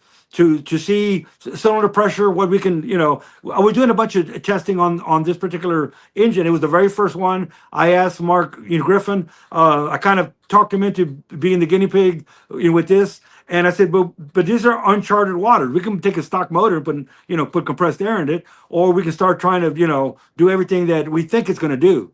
And copper head gaskets, old school copper head gaskets, 300 runs. I told him, put these head gaskets back in the trailer. You could reuse them, so no head gasket failure. The rods and the mains. I have a video on my YouTube channel. I have videos on my Instagram channel of me taking the engine apart. It's me taking it apart, not editing the video. The bearings look brand new. I mean, so we don't have any of the stuff that we would normally have with any other kind of race engine. I mean, it's just so beautiful. It's amazing. I mean, anything different, anything unusual in the EGTs? We had to play. There was a learning curve because of what you're normally used to tuning. This is not anything normal, yeah. So we started out very slow. We started out. This is what Mark Griffin's. I'm just the engine builder, and but in what to do. Don't give it too much timing. We're gonna put way too much fuel, and then start leaning back. And it's finding out that we built a basic 540 big block. I could have built a 632. I built a bunch of 632s. And I said, Mark, if we're going to do this, I don't want to build a 632 and go out there and blow everybody's doors off because everybody's going to go, well, 632 cubic inches. Yeah, you can do it. I said, I want to build a 540. Everybody out there can build a 540 from Jegs and Summit, from AutoZone probably. I mean, you can build a 540 pretty inexpensive nowadays. Everybody can do it, and a lot of racers already have it. It's an easy combination. I said, there's a couple things I want to do. I want to put the longest damn rod that I could possibly put in it. I want a crankshaft. So I had one made with the center counterweights. It's neutral balance, but besides that, it's a billet crank with the center counterweights. I said, and we took a block that we should have used a billet block. I said, I want to use a dart block that anybody can buy. I did change the main caps on it and put some billet caps on it. And I said, because we want to use it as a test bed. I said, and if you're on to go with this, if you're ready to do this, we're going to blow this engine up. I don't blow engines up, and I don't build engines to work on them. I build them one time, they go out, they do their thing, and if anything, we freshen them up. But I don't like to build the same engine again and fix problems. I don't like to experiment on a customer's engine. But I told him, this one, our goal, if we're going to do this, is we're going to blow it up. Right. We're going to keep going, and how much can that block take before it comes apart in two?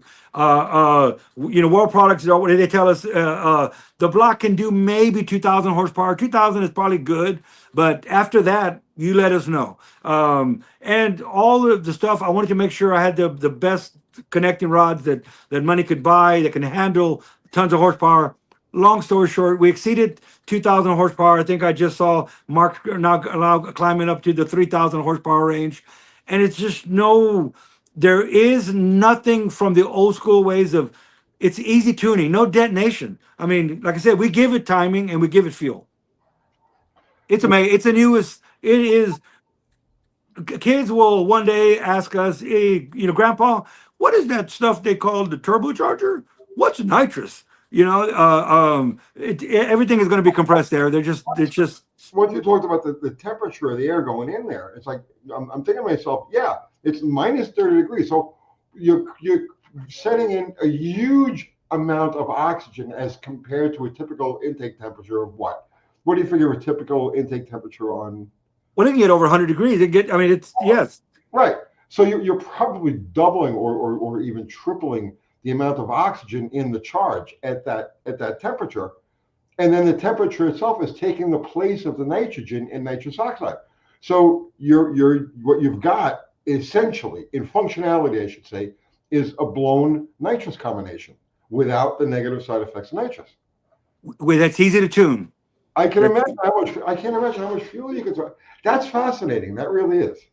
Yeah, it's really proven itself. We wanted to prove it first, even before it got out and started, making the rounds. It's just in Colorado, it actually ran faster than the Pro Stocks. Because Fox News, came up to him and they were interviewing him, and they asked him what he's going to run. He goes, "Well, we ran in Houston, last week," and they're like, "No, this is Colorado. There's no air here. What do you think you're going to run?" He goes, "Oh, the same thing." Because I threw away my weather station years ago. I don't need the weather station. I carry my barometric pressure in the bottle.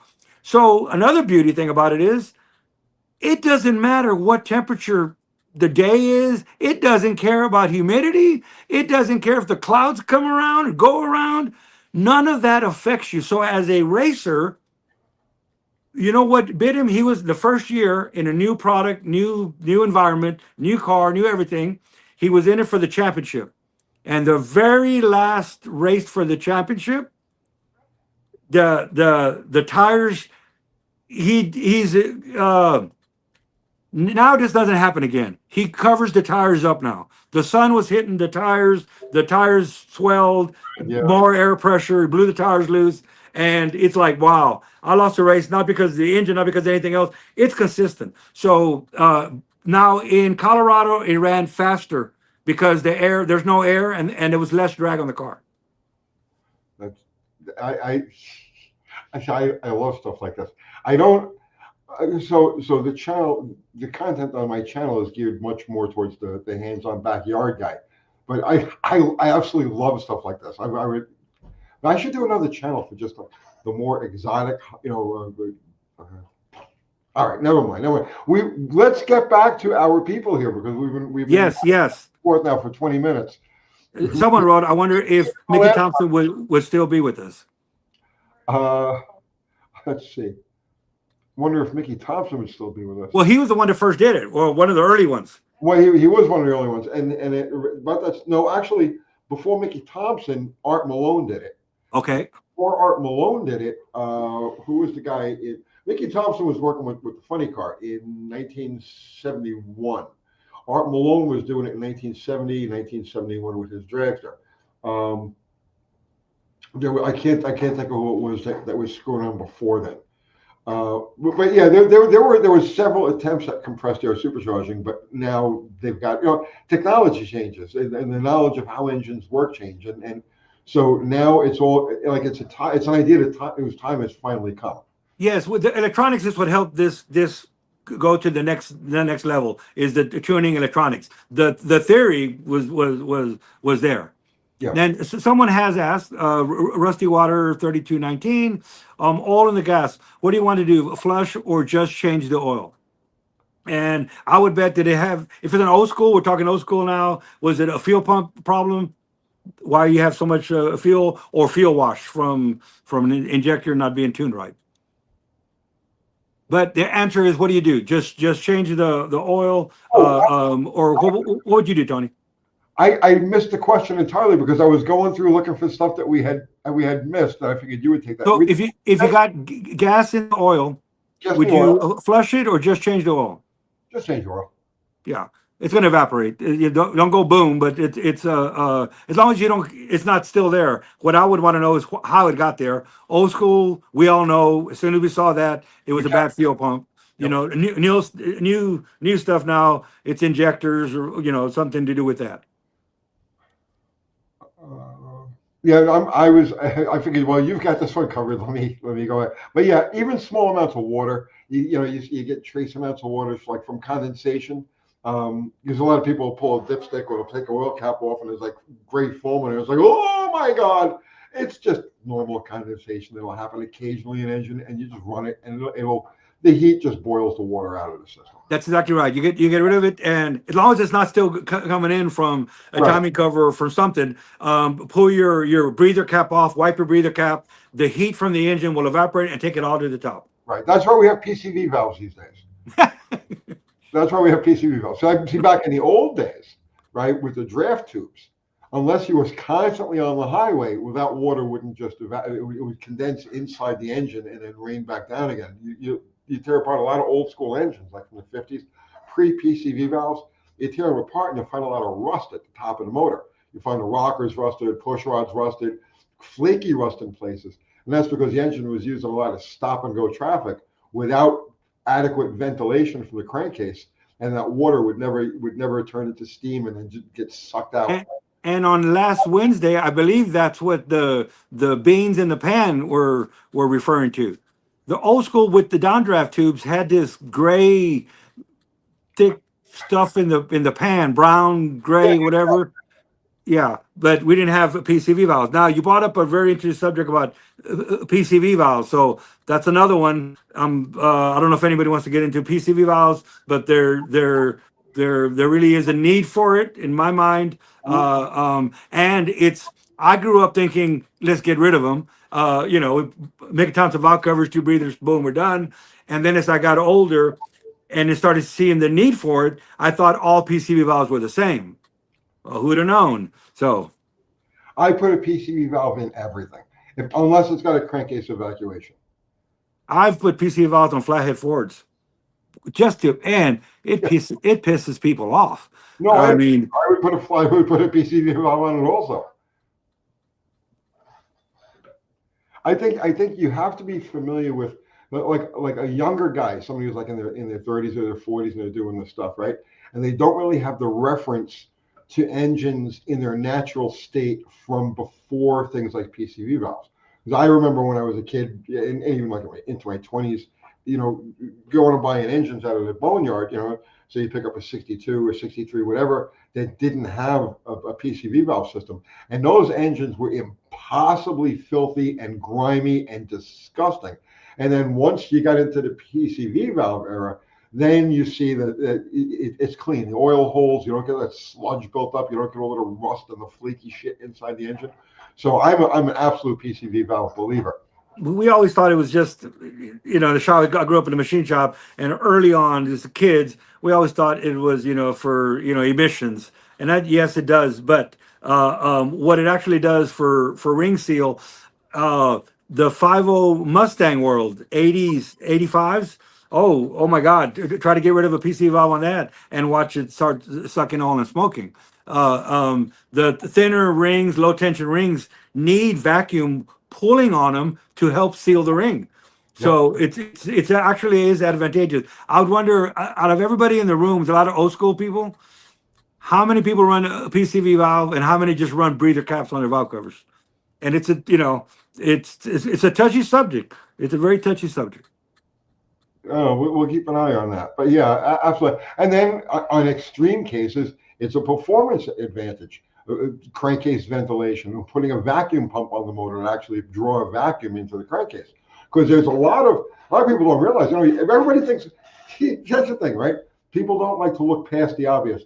So you're looking at everything that happens above the piston, okay? The compression's above the piston, the combustion's above the piston, the pressure pushing the piston down is all above the piston. Nobody ever stops to think about what's happening on the other side of this thing. Because as the piston is coming down, its bore, that 4-inch stroke, it's pushing atmosphere out of the way. There's actually a drag there. And also the contour at the bottom of the bore.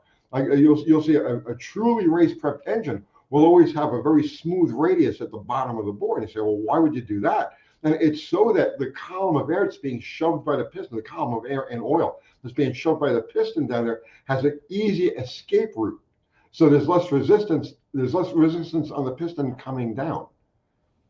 Yeah, better ring seal, better seals, your rear main seal, your front seal, better sealing. What was that, Shop Mom? No, Mexican spec says, isn't PVC white plastic pipe? That's PVC. Yeah, and I was inverted. Shop Mom always telling me the same thing. And stock limited guys back in the day, stock limited guys used to run 2 PCV valves because it acts as, I tell you 2 things they used to do. One, I don't believe actually made any difference, but they would actually take the nitrated oil from the fuel cars and throw that in the crankcase, figuring that the nitromethane vapors, as it got hot, would enhance the pair of PCV valves.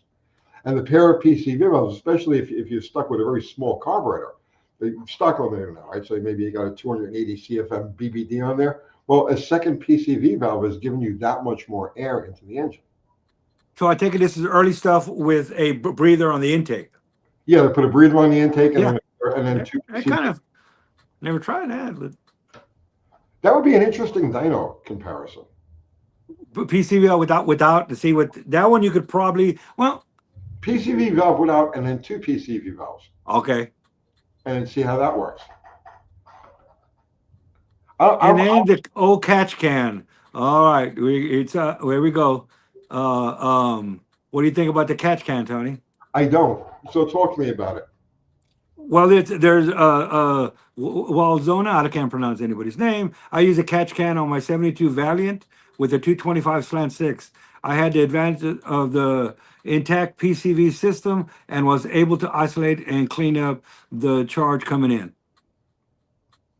So on all the turbo stuff or all, well, I don't know if you do much turbo stuff, but a lot of people put catch cans on their cars. What's your deal?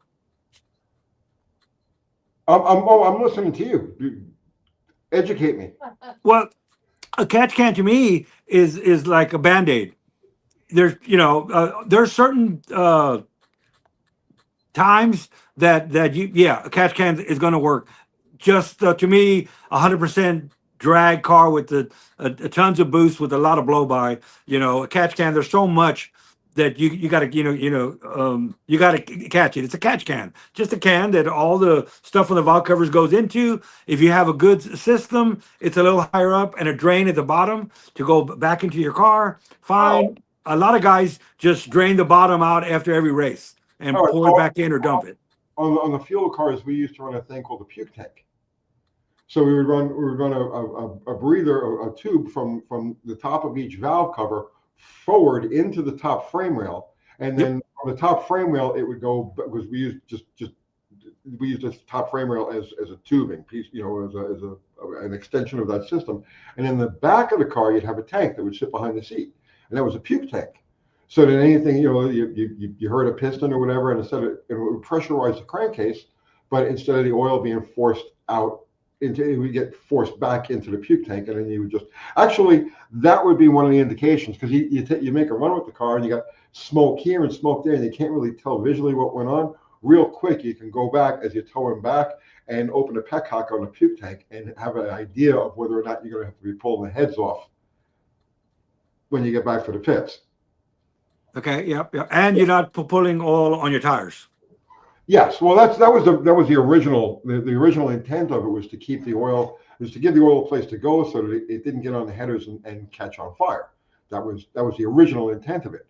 But as it became incorporated into every car, had it for years, and it would be predictable what would happen. You could gauge the condition of the engine after a run by what was in the puke tank. You see what I'm saying? Yep. You drop, you open a petcock on it, or you drop the bottom out of the puke tank, and you get half a quart of oil out. You got a problem there. The heads are coming off. But yeah, that's okay. And then rusty water. PCV does coke up valves in direct injected engines, but a little water injection stops it, squirting just a little at full throttle for cleaning. I agree with everything except the that the PCV valve is what's coking up the intake ports. They're really bad cooked up, and they're cooked up. What is the proper word for that? Synergen or the but it's there's no fuel in the port. There's nothing to clean the port. Right. There is nothing to clean that port. And with fuel going in the intake manifold, it keeps the ports clean. So direct injected engines just eventually the intake ports just completely get this big. So here's the thing with that, right? People will blame the PCV valve, but I do not believe it's the PCV system that causes the coking up on the back of the intake valves on an engine like that. It's reversion. It is. It's just the reversion, and that's what carbons up. That's what cokes up on the back of the valve. People are like, oh no, it's the oil vapors from the PCV valve. No, it's definitely not. But that's the common perception, that it's from the PCV system, and it's not. Now, do you want to hear my opinion of why there's direct injection? Go ahead. Okay, you know what it's going to have something to do with smoke unit, right? Let's hear it.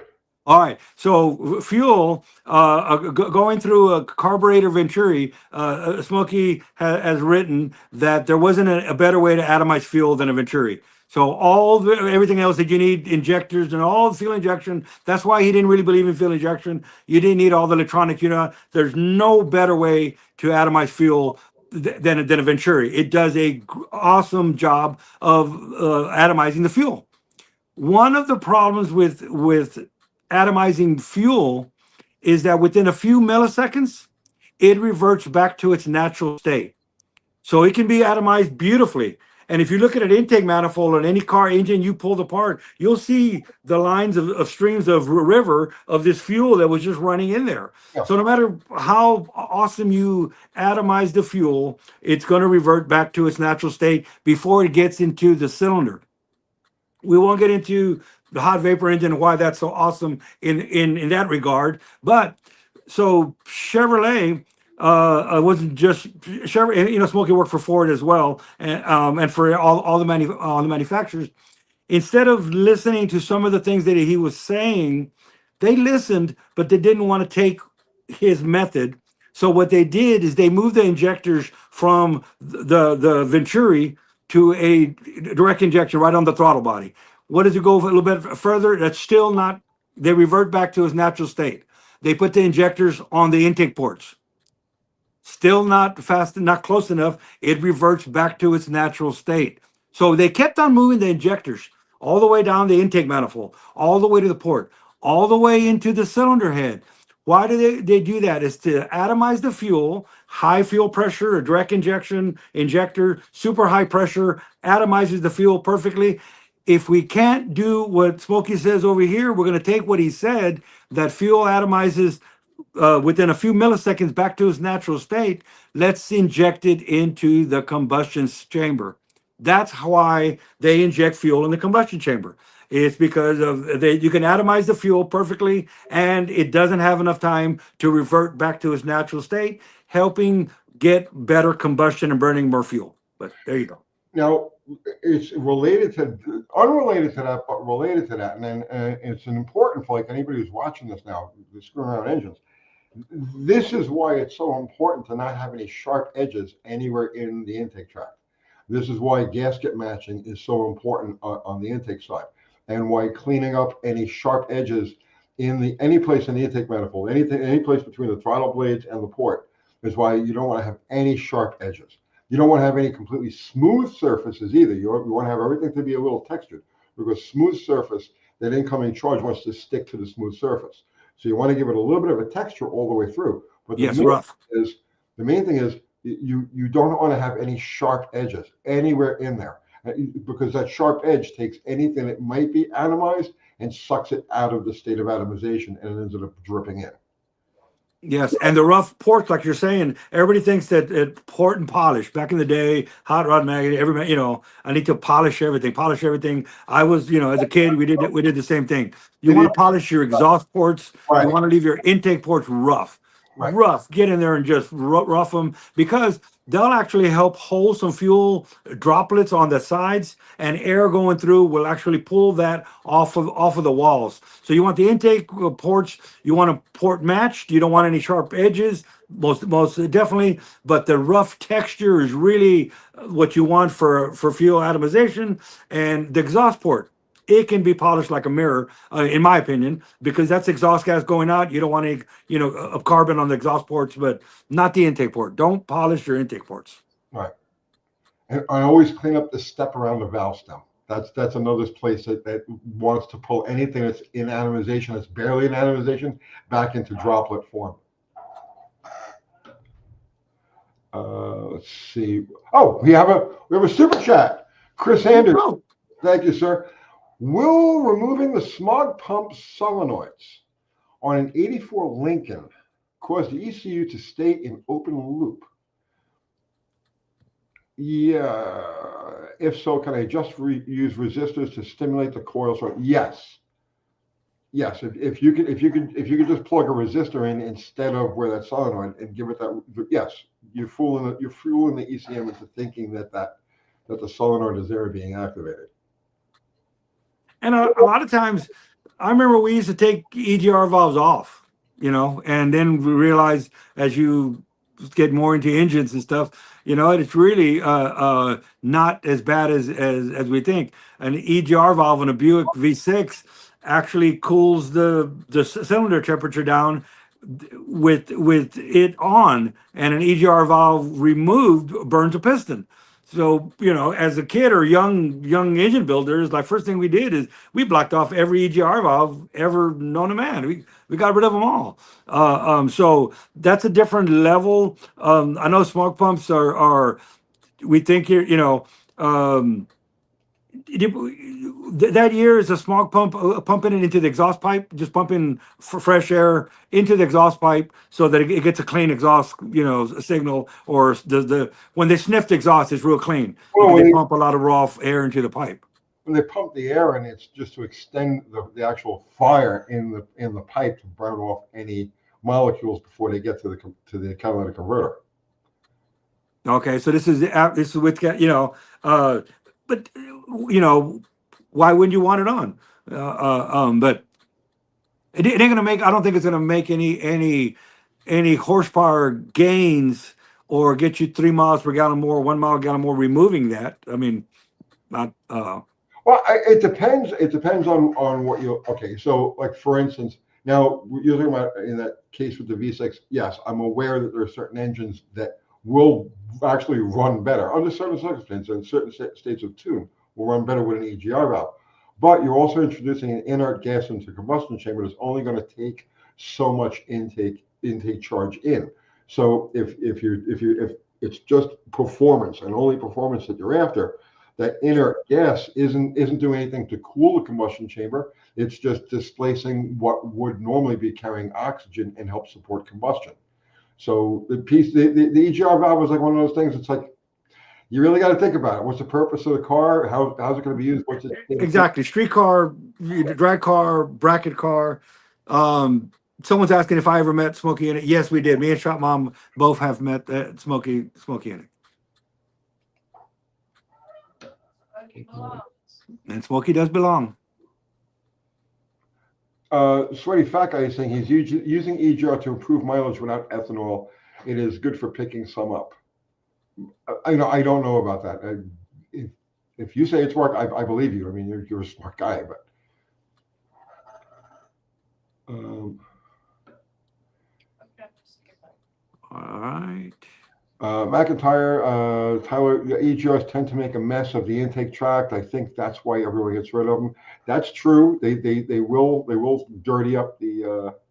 Oh, if you have a Chevy with the spider underneath remember you had a plastic top and all the injectors were inside, and there were plastic tubes, and the EGR just blew all of that right on there. It was like a nightmare. It was sometimes I think they get rid of older engineers because I'm going to have to pay them too much. And for that one engineer, we can get 4 kids out of college. They can do the same thing, and they go in and just start doing everything that their professor taught them. And I'm going to change the world. And in the long run, it's like, no, that was a stupid move. But there's some things that try and it doesn't work and they don't do it again. Clatra. I bought trick flow heads for my 390 FE. They're CNC ported. Is it worth polishing the exhaust ports? I believe so. What do you think? Yeah, especially if it's when you buy a CNC ported head, they usually give you 2 options: an extreme port or just a rough port. The one that's a little bit less is the same port, the same pattern. They just run the CNC machine a lot faster, so it'll be a lot.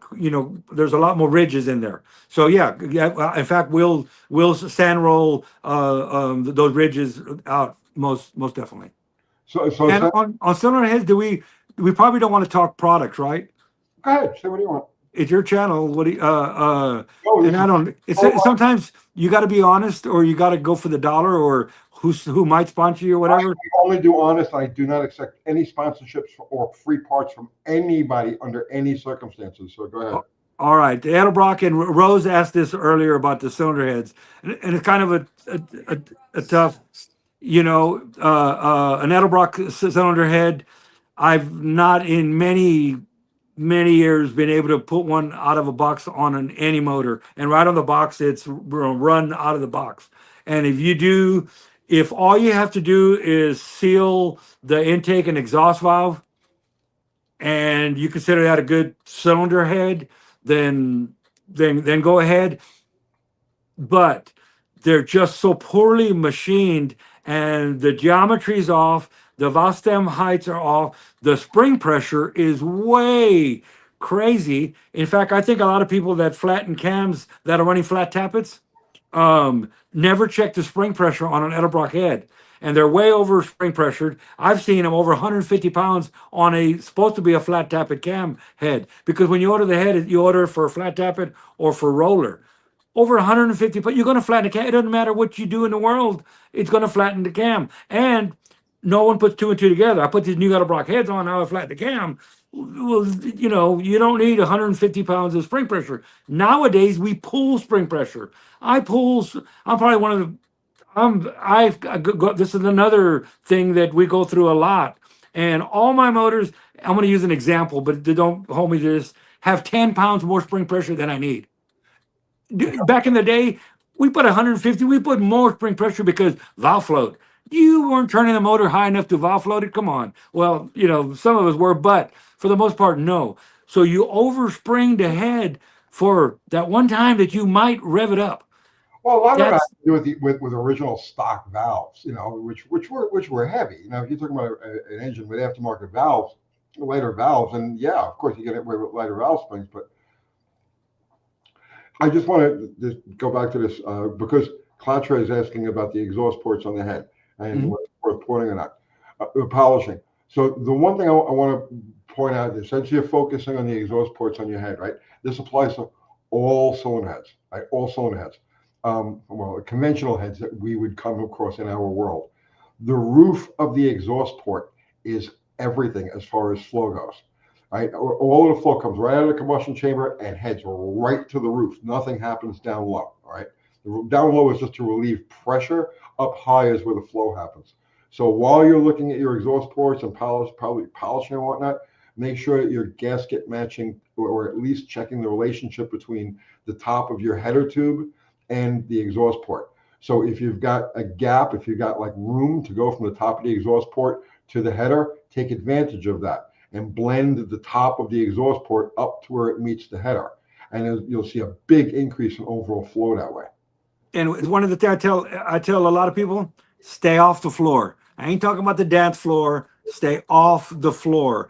Right. If you don't know what you're doing, you don't have a flow bench, you don't have a lot of time, you don't stay off the floor. There's nothing good going to happen off the floor. I'm not saying that sometimes you do work on the floor, but you better know what you're doing. For the most part, I would bet money. I don't go to Vegas and bet money, but I would bet money if you touch the floor, it's going to be, you're not going to gain anything. You're going to lose stuff. You're Yeah. exactly right. The roof, the sides, don't touch the floor. I know it, man. And the I short, polished everything up. I don't touch the floor. If you're going to do anything lightly, sand roll it, stay off the floor on the intake port as well. There's yeah, nothing good going to come from going on the floor. and that includes a short turn and down into the bowl, Mhm. right? Yep. Just clean it. Don't open it. Don't recontour it. Don't do anything like that. Just clean it. Just make sure Go that up to the sides, yes, go right. up, but But the sides and the roof. On the exhaust side, the roof is everything, right?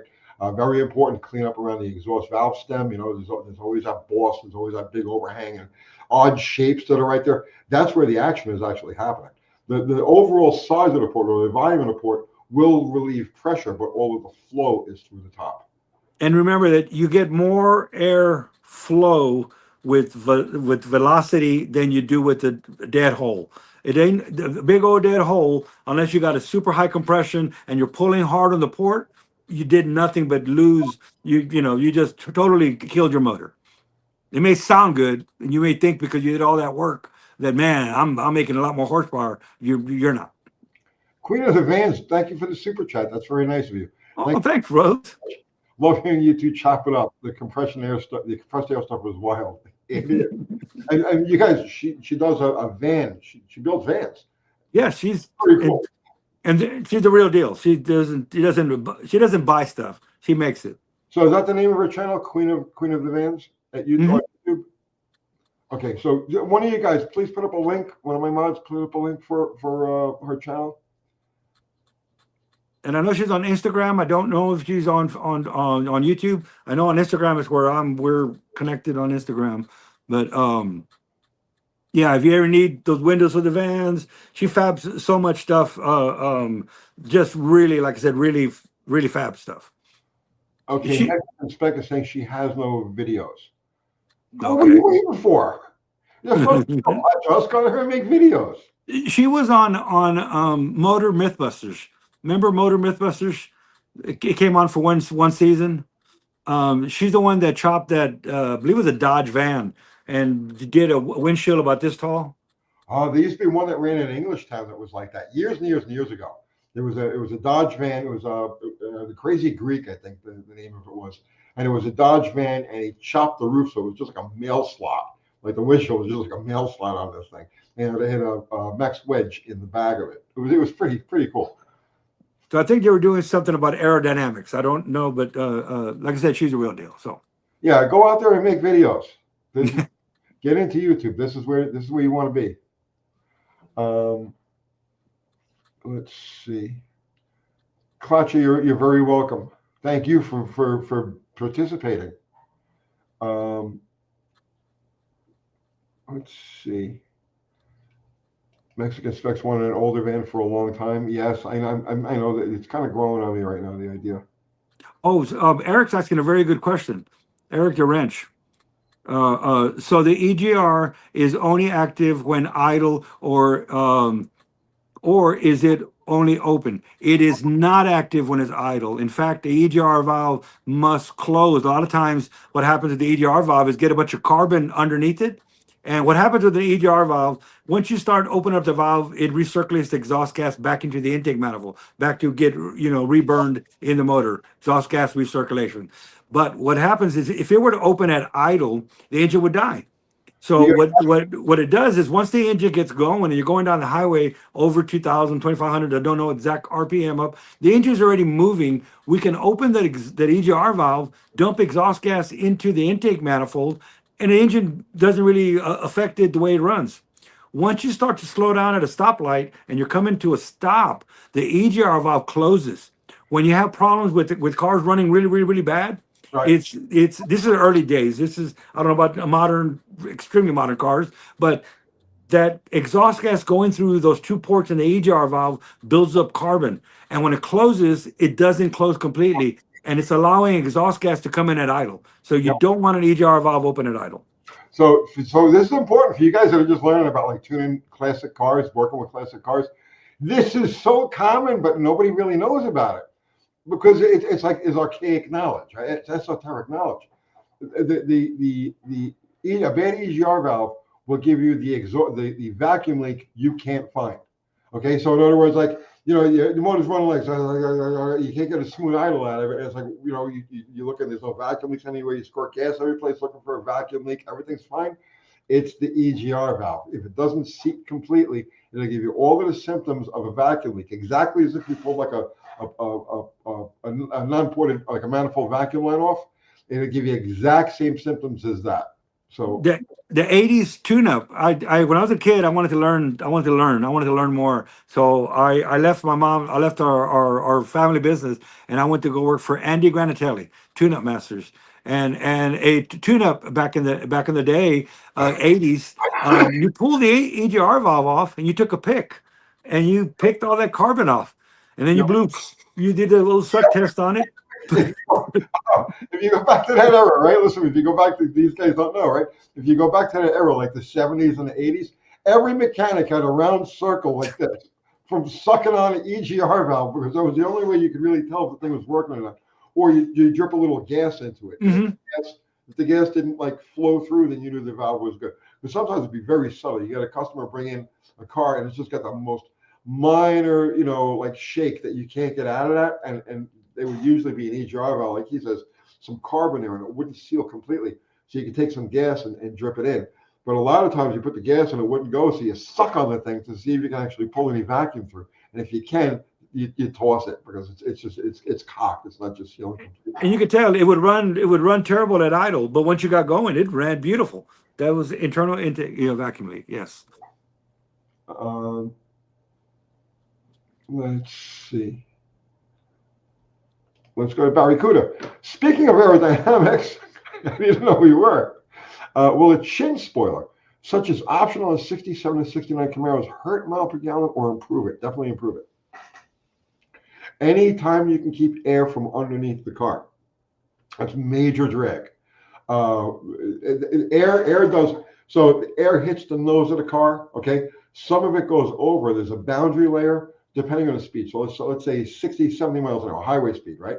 You're going to have a boundary layer of about an inch over the hood, right? And then it hits the windshield right in the middle of the windshield. Then you've got the air that goes underneath the car. So the nose of the car is split in the air. And the air that goes underneath the car never finds a boundary layer. So it just grabs onto every possible thing that it can, and it causes drag. So any type of spoiler, anytime you can cut off airflow to the bottom of the car, you're definitely going to increase its mile per gallon, its highway speed. You want to add anything to that? No, I totally agree. It's a different world now. It's a different world. We were growing up, nothing was aerodynamic roughly. I mean, we drove Volkswagens. I mean, it's yeah, it's a different world now.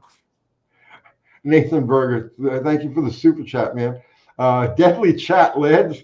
Sipping my coffee. I could go with some coffee right now. Just loving this. So much info, great stories. I'm here for all of it. Thanks for taking the time and hanging with us, fellas. Thanks for being here, man. I'm speaking to him, man. We are eternally grateful for you guys to actually come and hang out and talk to us, because it's like anybody that wants to hang on, let's listen to us. Hey, it's just thank you. We should be sending you super chats. And this has actually been some good questions. It's nice focusing on sometimes there's a lot of people who don't. There's a lot of people who don't take live questions. I try to all the time. Sometimes you get into a conversation like you and I did it, and whenever I get on with Scott from Cold War Motors, and we just go back and forth, and I feel bad because we leave the audience out of it. But some people just don't like to be put in the spot. Like, send me a question, let me think about it, let me read about it, let me taking something live and just hey, we're not always right, but what the heck. But that doesn't stop us. I have to address this because I'm a metals guy, so there's like a lot of stuff happening right now. But just Stevens poll in non-automotive news, everything is automotive news because it all affects all of us. It affects everything we do. Okay, so everything is automotive news. Today is the last day of production of the U.S. penny. After 238 years of production, the penny is finished. Grab some rolls at your bank for posterity. Okay, so listen, the penny that they've been producing since 1983 is zinc. It's worth nothing. It cost them 3 cents to produce it, but it has less than a penny's worth of value, worth of zinc in it. Collecting pre-1982 copper pennies, on the other hand, I think is one of the best economic. I've recently gotten into copper. I've been in gold and silver for decades. Now I've just started getting into copper, because I think copper is going to light off like crazy. It's not a monetary metal, but currently there are silver shortages, and there's a lot of people who are starting to understand what's happening with the banking system, what's happening with the dollars, and they're looking for other assets. They're going to start turning to copper, because it's not truly a historic global monetary metal, but it has acted as a monetary metal. And if you're looking at what they call the debasement trade, meaning that the dollar is being debased, and that's why these metals are going up, well, it's going to carry, the debasement trade will carry copper the same way it's going to carry gold, silver, and platinum.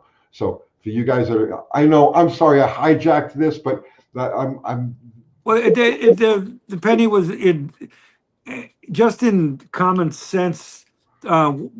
Everything costs so much more. How much does a hamburger cost now?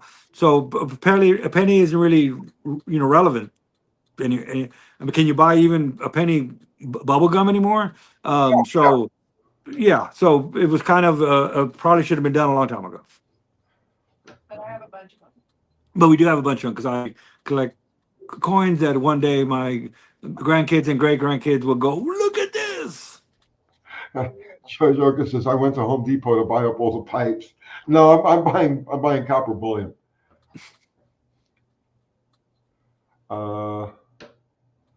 Let's see.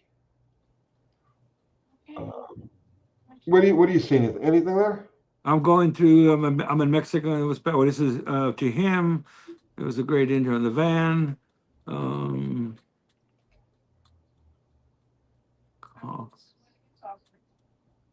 right.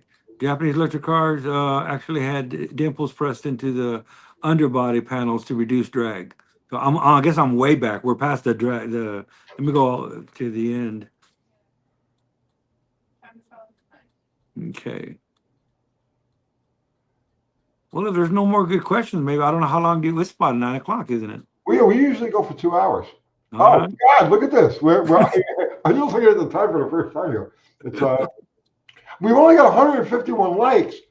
Oh my God, what's wrong with you guys? Come on, the algorithm needs your approval. Yes. Yes. So make sure you hit the thumbs up on your way out. Yeah.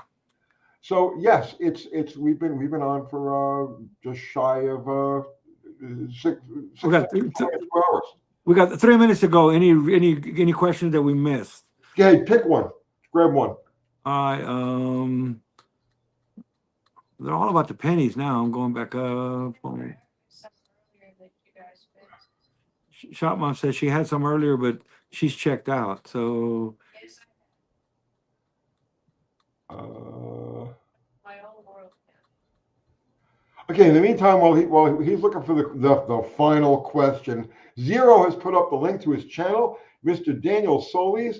Go over there and give him a sub and check out his videos. He's one of the smartest people on YouTube, much smarter than a lot of the so-called experts, you know. So and Smokey Eunuch, this man is like, he's all about Smokey Eunuch. He's a Smokey Eunuch historian. He's got a Smokey Eunuch hot vapor car. Very interesting, fascinating stuff. So I'll start pulling out a lot of my Smoky Eunuch memorabilia because he didn't want a museum. So I use his tools. I mean, I have a bunch of his tools. So all right. all right. See the video expected. And Fubar, the ever helpful Fubar. Thank you, Fubar. Put up the link to my merch. So we got our hats and we got our shirts. Not this one. This is super stock. Ubar at Zero at Mexican Spec. Yes, you got a good team. You got a good team there. You know what? I am the only guy on YouTube, Dan. I am the only guy that can actually wear that shirt and not be a pretender. Your super stock shirt. Yeah, I wrote for them for a couple of years. Oh, I know you used to write for magazines. So was that the only magazine you wrote for? God, no. I started Mopar Action and High Performance Mopar back in the 1980s. We did Mustang magazines. I did a magazine called Drag Racing Illustrated. I wrote for Hot Rod. Did a lot of stuff for Superstock for Steve Collison over there. So yeah, but anyway, I only bring that up because I'm not wearing one of my shirts right now. I'm wearing one of my alumni shirts.